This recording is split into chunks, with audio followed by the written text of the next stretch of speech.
Hi friends, welcome to another Q&A session. And yesterday was the first time in a long time that I did a Q&A and I absolutely loved it. So I have some good questions for you today and hopefully some good answers. So the first one, it's an interesting concept that not many people know about, and it's called ISO priority. Now, we all know about shutter priority and aperture priority, or at least most of you do. And if you don't, well then I'll just give you a quick little reminder. Aperture priority is where you choose the aperture, or you may know the word f-stop. And of course, shutter priority is you choose the shutter, and the camera looks after the rest in both of those modes. However, with regards to ISO priority, it's not that common. And the reason being is that the camera manufacturers usually don't advertise that as an option, although it is an option.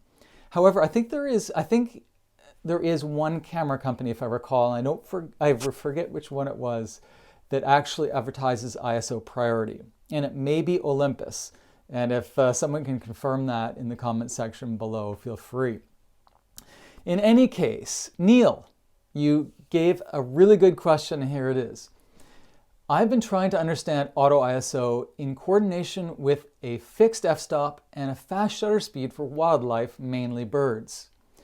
I think it only takes practice, but using film, the ISO is essentially fixed, so auto ISO is a new concept to me. Thanks, Mark. Yeah, Neil, it's absolutely right. So the idea of an auto ISO allows you to have a lot of flexibility when you need to lock in both the shutter for a very specific reason and, of course, your aperture, or you could say your specific f-stop. Now, we need to be in manual mode to do this, at least manual adjustment for our shutter speed and our aperture. Now, because you like bird photography, I can give you a real-life example. Say we know that to capture a specific bird in flight with wings totally frozen, we need a shutter speed of 1/1000. Now, of course, this could vary depending on how fast the bird is. Of course, if you're photographing hummingbirds, you'll need a much faster shutter speed, I assume. However, let's just say for fun that we have a bird where 1/1000 is perfectly fine, okay?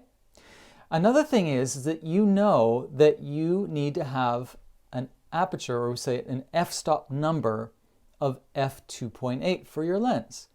Now, if you have those two fixed scenarios, or fixed shutter speed and aperture, how do you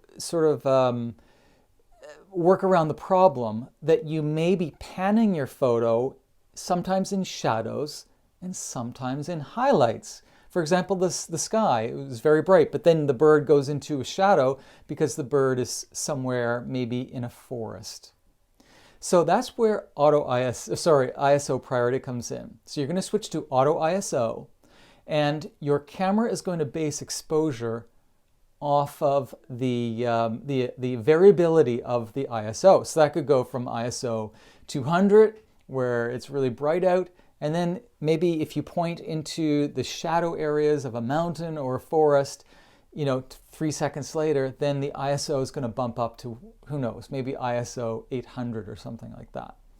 So there you go. I hope that answers that question. It's a really good question, and it's something, again, that's not really talked about too much, but it's very helpful for bird photography and, of course, for other types of photography as well. Okay, next question from Joyce. My question is, should you always move your focal dots on your subject, whether they're short or tall? Sometimes when I snap a photo of someone, it looks good on camera screen, yet it's kind of sharp and blurry. What am I doing wrong? Okay, Joyce, so with regards to when you're talking about the focus dots, those are points of focus, and various cameras have different amounts of focal points. However, I'd like to make it really simple. I photograph people with face detection on. Now, most cameras that I assume that are about 4 years old and newer have some form of face detection. Now, of course, you'll have to go check your manual. You have to make sure that what I'm saying is correct for your camera make and model.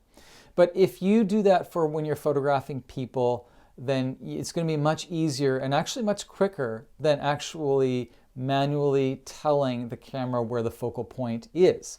Now, cameras are really good at picking out facial features anyway. And also, newer cameras have eye detection as well. Not only that, not only do they detect eyes, but they can detect which eye is physically closer to the camera lens, which is actually quite amazing. So that's what I advise for you, is whenever you're photographing people, don't worry too much about the complexities of choosing actual autofocus points. Now, there may be photographers who completely disagree with me because they want to make sure that you understand how to do the manual focal point adjustments, and that's totally fair, I understand that. But if you want to work really quickly, say for example in a street photography scenario where you don't have time to adjust focal points, then yes, face or eye detection should be on. And then you just turn that off if you're doing landscapes or anything that does not have faces in it. Great question, Joyce. Thank you. Okay, Suzanne says, hi, Mark. I'm trying to figure out hyperfocal distance and focusing at night in the dark. I'm wondering if my thought process is correct. I have a row of trees 40 to 50 yards behind my house. If I focus on the top of a tree and mark in my lens where the focus spot is, then at night, if I line up that mark, I will be in focus for night photography. You're absolutely right. So what happens is that it's very difficult for lenses to focus at night when it's dark. And in fact, you'll probably find that the zoom lens, if you're using a zoom, it's called hunting for focus. It goes zzz, zzz, zzz, in and out because it just can't lock into anything because it's so dark. So yes, what you would do in the daytime or the evening, before sunset, is you do a pre-focus. So pre-focus is great. So you focus on the tree, take a test picture, make sure that the trees are good and sharp. And then with maybe like a little sticker or maybe a washable pen. No, don't use the washable pen. Anything just to mark on your lens where your where your focus should remain. So for example, when you take the test shot, doing the pre-focus, you're in autofocus, and then you can switch to manual focus, of course, because you won't be doing autofocus at night. In fact, you don't want that. You want manual focus on your lens. Okay? Then, because you've marked that specific location on your lens where your lens should be with regards to focus, you will have no problem capturing that scene at night. Okay, now one other thing, Suzanne, you mentioned hyperfocal distance. This is actually something that's a big topic that I'd like to actually get into in another live session, but it's a little bit too big for this specific one. Okay, Rob says, hi Mark, thank you for your very informative videos and photography courses. I'm new to photography. I have a Canon SL2 and I wonder what type of lens I should consider for astrophotography. Okay, Rob, I love this question because I love astrophotography. Now, there are many different focal lengths that are useful for astrophotography. My favorite, now please keep this in mind, I do advise that you get the advice of other photographers as well, because the way I do it is definitely not just the only way. I really like, I don't have a Canon right now, but I did. I really like the Canon EFS. I'm looking at my screen, my other screen here. It's the EFS 24mm f2.8 STM lens. Now, I'll get you to check that out. It's what we call a pancake lens. It's really, really small. So it's actually really good for street photography if you ever want to get into that. However, the reason why I do suggest a 24 is that sort of allows you to get like a tree line or mountains plus the beautiful stars if you're doing star trails or if you're doing any type of astrophotography. Also, because it's a prime lens, you have a very low f-stop of f2.8, and that's good because usually when we're using kit lenses, the lowest f-stop that we have is 5.6 or f4.5, and that's not totally ideal for astrophotography. Okay, now of course you can get into the very professional L-series lenses by Canon, but I don't think that's necessary, to be honest. So I would suggest that lens, and another reason it's so inexpensive. And it's actually a good sharp lens. So again, I'm just going to read it off on my screen. the Canon EFS 24mm f2.8 STM lens. Now, full disclaimer, I have not used that lens myself, but it has great reviews, and I think you'd be perfectly fine with it. And to be honest, because it's a really cheap price, it's a very low risk purchase. Okay, Lucy. Thank you, Lucy, for asking this question. Hi, Mark. Can you please explain what stacking means? I see great photos, but I don't understand why and the concept. Thank you so much. Okay, Lucy. Oh, look at that. A nice ray of light just came into my studio. Isn't that wonderful? It feels good and warm. Lucy, now there's many different types of stacking. There is focus stacking, there's HDR stacking, there's long exposure stacking. So there's many different types, but I'll just give you a quick rundown. The word stacking usually is meaning that you have multiple pictures of the exact same scene, and in Photoshop or a different program like Lightroom or other professional programs, that program will mix those images together to create a stack. Now, the most common stack is HDR. So, for example, maybe there's a very high contrast scene, and I take 3, maybe 5 pictures of the same scene, but at different exposures. Let's just say I took 5, okay? That would be 2 underexposed, 2 overexposed, and 1 perfectly in the middle. And I took those 5 photos into Lightroom, and I asked Lightroom to mix them together into an HDR, a final HDR combination of those 5. Essentially what's happening is Lightroom will stack them together in a sense, or mix them together to create a perfect exposure. Now, one thing to keep in mind is that there's another usage of the word stack in the Adobe world, the Adobe Lightroom world that is, where when you see all of your images together, you can actually create an image stack where you only see one picture of multiple scenes that are similar. That's different. That's simply a way of organizing your photos. But what we're talking about is taking multiple pictures to eventually come into a final combined image. Now, focus stacking is really quite fabulous as well.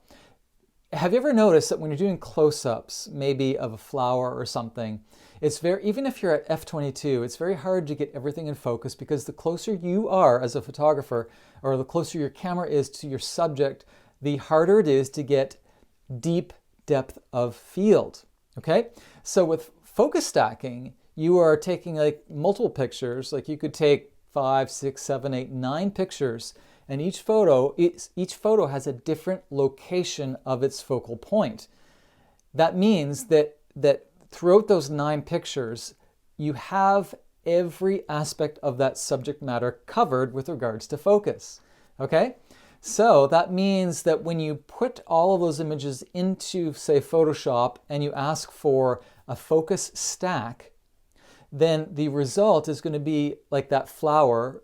Every part of that flower is going to be in perfect, sharp focus. Okay, so this is an extra tool to help you get amazing depth of field.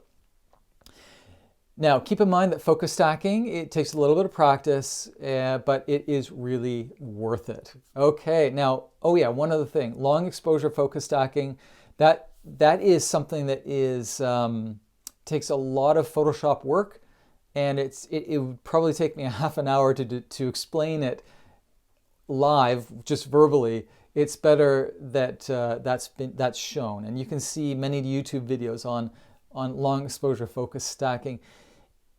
And long exposure stacking. It's a really great process, especially for black and whites, because it allows you to create amazingly long exposures even in the daytime, okay? So that would be called long exposure stacking. Sometimes people call it other terms, but that's essentially what it is. Okay, so what I'm thinking of doing is, because we're in a COVID stage in my province or my city where there's more time at home, once again, I'm going to do more of these live Q&As because I absolutely love doing them. I love getting your questions.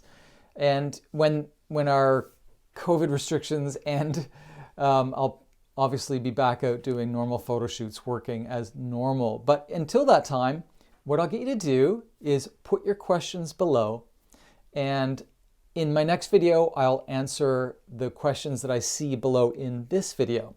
Also, I don't really know when I'm going to be doing these, hopefully once a day, but I don't know what time. Okay, so what I'll get you to do is press subscribe, press the subscribe little bell, and also make sure that notifications are on so that you will know what time I schedule these live broadcasts. Okay, I hope you enjoyed that. It was absolutely fun. Thank you, Neil, Joyce, Suzanne, Rob, and Lucy, for your great questions. And again, if you have any questions for tomorrow or the next day when I get to the next live, put them below. Okay, I'm going to say bye to all of you, and I hope you have a lovely day.